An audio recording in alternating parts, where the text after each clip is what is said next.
Here is a final example or application of how we can use lines. In this example, it's a little bit different. This is usually sometimes the harder examples that are used in books and whatnot, but we'll go through it and hopefully it'll make sense and you'll be able to solve similar ones in the future. What we have here is it says we have a music store that sells used CDs for $9.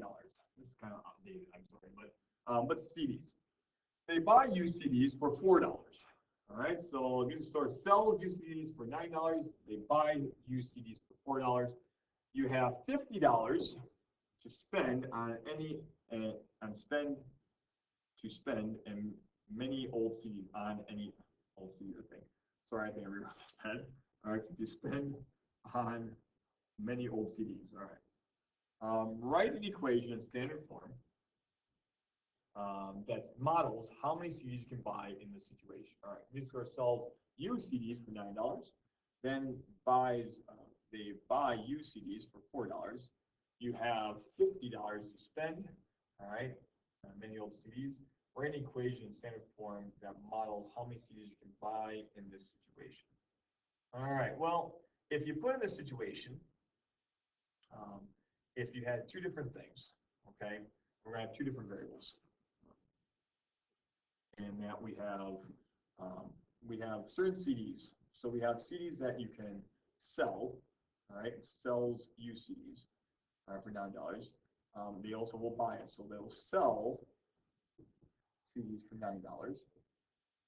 All right, and then they will buy used CDs for $4. All right, and we have this. We can put that for $4, and we have $50 to spend. Okay, so $50 to spend. All right. Well, what can happen is in this situation, you might have CDs that you could sell. All right. Well, sorry, what you could sell. Well, if you can sell some certain CDs, that would mean that they would buy them. All right. So let's say you have X amount of ones that you can sell when you go to the store, and then you go in there and you decide to buy some. All right. So they sell you a bunch of them. I will say that it's a Y amount. All right, for here. Now, if you buy them, okay, we'll have 4x, okay? So that means it's going to be positive. But if they sell you one, you're actually going to subtract that amount from the amount you have, because together you have a total of $50 that you can spend on CDs. So in this equation, we're simply going to we have two different scenarios. One where we sell or they buy, right? So the store buys CDs from us, so that we give them X amount of CDs. And then the store sells us these CDs, Y, so we buy this many CDs, right, until they sell to us. And what happens is that we spend, all right, a negative amount of $9. We only have $50 total.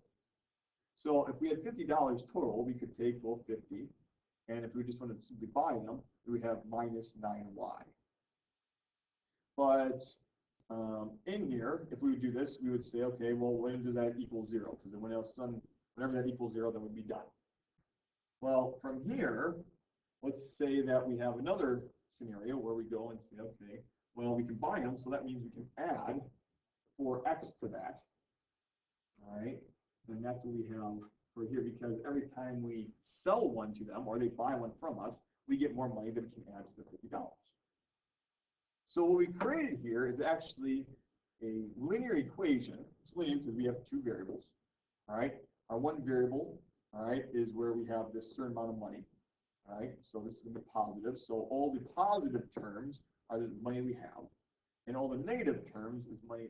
All the negative terms are the money that we'd be leaving. So that essentially is the linear equation we can use for this scenario. So I hope this helps you out in understanding this problem.